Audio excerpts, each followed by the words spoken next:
everyone at some point has experienced those situations where it's their own mind that's holding them back. I've dealt with this for a long time. I've been playing Smash over 10 years, so I think more than anyone else, I am qualified to really explain why this happens and how to overcome it. So my next class, Mastering Your Nerves, December 30th, 9 p.m. Eastern. Check it out.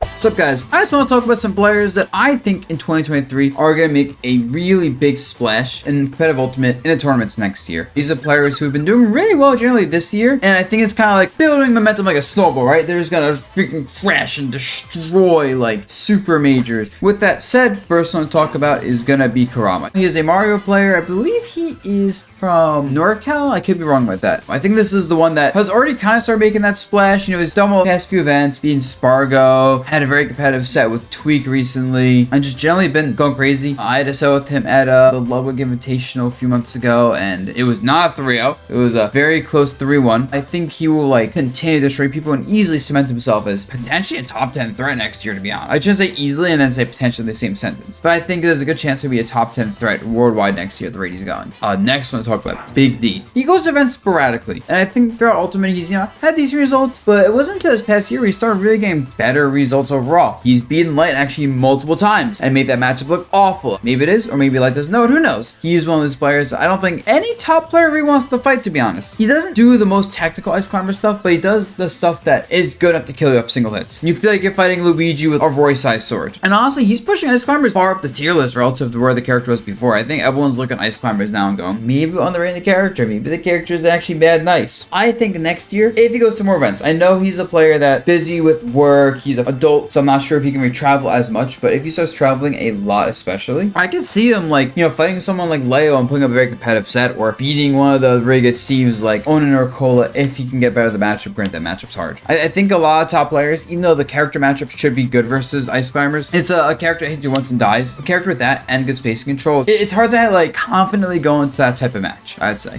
Third player to talk about would be ApolloKage. So actually I had a video very recently on him versus Peanut. So he's been top 8ing a lot of the bigger events without like the top of the top present. One, I believe it was DreamHack recently, Riptide, Let's Make Moves Miami, and he is a grinder. I want to see him match up against more of the top 10 more consistently, see where he's at, but I think especially just given the chance to fight those players, with how much he's dedicated to grinding and his continued improvements, consistent like top 8 placings like over and over, constantly going to events, having a good mentality about the game, and playing a strong character such as Snake, he could just really like hit that next level, like really start plateauing next year and be another huge threat to the current established top of the top players. Now, I've talked with this dude on my channel before, but Bloom Forever, if he starts going to the US more, will make moves. I think he's an insane player. Beating Glutini already multiple times is scary. I think he's beaten T before or kept it competitive. He's beaten Shuton. Like, he's already beaten multiple top 10 players. We literally just need to see him in the US more. We need to see him fighting like Leo, Spargo, myself, Tweak, like you name it. Like, he will beat like a good amount of players given the right chance. And I think most of the US won't fight him. I know he did bad at main stage, but I think that was his first US event, so maybe he's nerves. He's very young. He's like 15 or something. And he's pushing a character that I thought has been underrated for quite a while, Bayonetta. And I think him plus other Bayonetta players are really showcasing the characters hell underrated. And if that's not enough, he has a really good meat brawler. He's a dual main, potentially, with two very different characters that cover a lot of matchups. So he's one of those players that might become a very consistent like threat where you can't really counterpick him. That's always huge. When you have a player where it's like, oh, you can kind of counterpick him, it's rough because they have one character. So that does not apply to Bloom Forever. Last one to talk about for players look out for next year, Miya. Came to USA for